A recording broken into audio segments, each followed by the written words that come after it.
Now, from across the Tri-States, this is KHQA Sports. They are one of the hottest teams in Tri-State football right now, so why not spend our last tailgate party with the good folks in Shelbina? South Shelby versus Schuyler County, your district opener. And that brings us to trivia time.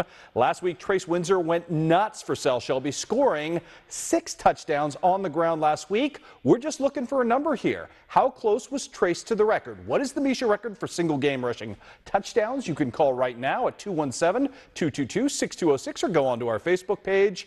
Or email me at cdewar@khqa.com. Leave your answer and all your contact information. We'll announce a winner coming up tomorrow. Tough night for the Quincy Notre Dame soccer team as they fight to a scoreless draw with Jabot all the way into penalty kicks. The Raiders miss all 3 of their opportunities, 1 game shy of state. Jabot hits all 3 of their opportunities, and Greg Reese's team sees its season come to an end. Quincy Notre Dame eliminated tonight 3-0 in penalty kicks. We also had regional volleyball going on. We'll start you off at Quincy High. Quincy High taking on Pekin.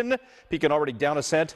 This is Miss Malia Blakemore doing some things. She's a setter, but she's also really good with the tricky little setter dump right there. Good stuff from her. Then Monica Bunbury and Taylor Houghton team up for the easy put back at the net right here. Everybody getting credit for that one. Miss Bunbury again, she had a great serving night tonight. 10 points, serving it up, 6 aces on the night, and doing Monica Bunbury things at the other end as well. As Quincy High School leaves no doubt about it, advances into the regional championship game on their home floor on Thursday, beating Pekin 25-19, 25-12 was your final there. How about Quincy Notre Dame? Much tougher draw for the Raiders tonight down in Springfield, taking on the #1 seed. This game played at Lanphier, but Springfield really good.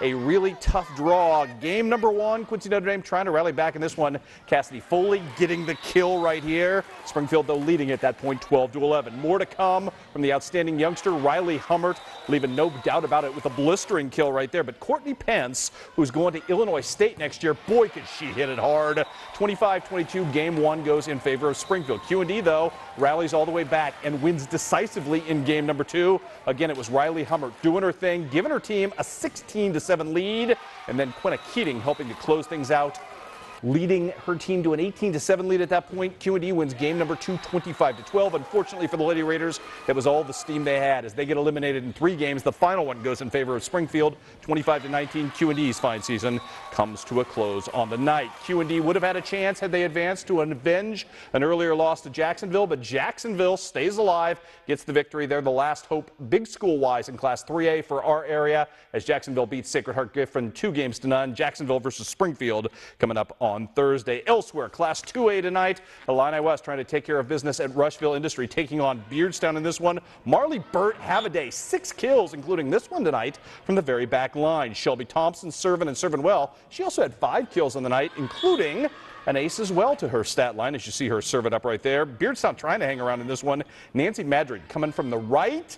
Little tap in gets that to fall, but her team was down 18-7 at this point, and it's not going to get any prettier. Elise Trout unleash, and unleash she would as Illini West wins in straight games tonight. Looks really good doing it, getting the big win, 25-21, 25-8 was your final there. Also in Class 2A, up next for Illini West, Camp Point Central, who was a winner over Rushville Industry, 25-13, 25-18. Would have had highlights of that one for you, but my camera died at that point, so we do apologize to the Central. Central coming up against Illini West on Thursday night. Also, West Central is dead in Class 2A, losing to Auburn in 3 games tonight. It will be Auburn taking on Springfield Lutheran, the heavy favorite in that one, coming up on Thursday as well. How about Liberty and Western going at it at Minden Unity tonight? We'll take you to the highlights in Class 1A tonight. The hunt for Red October, 2 red teams.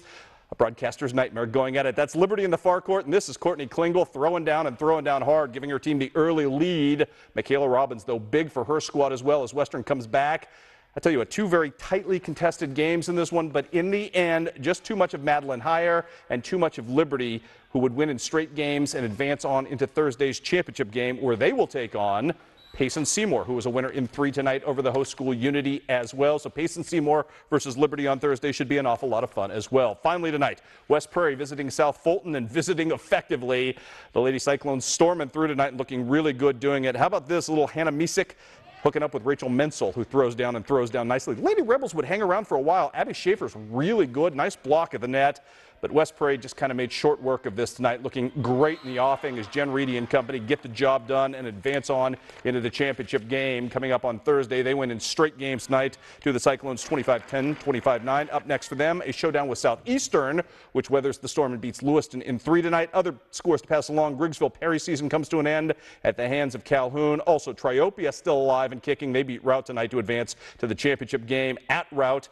And Holy Trinity, just a killer night for Nicole Wilkins. 52 of 53 serving as Holy Trinity wins big. 2 college scores to pass along.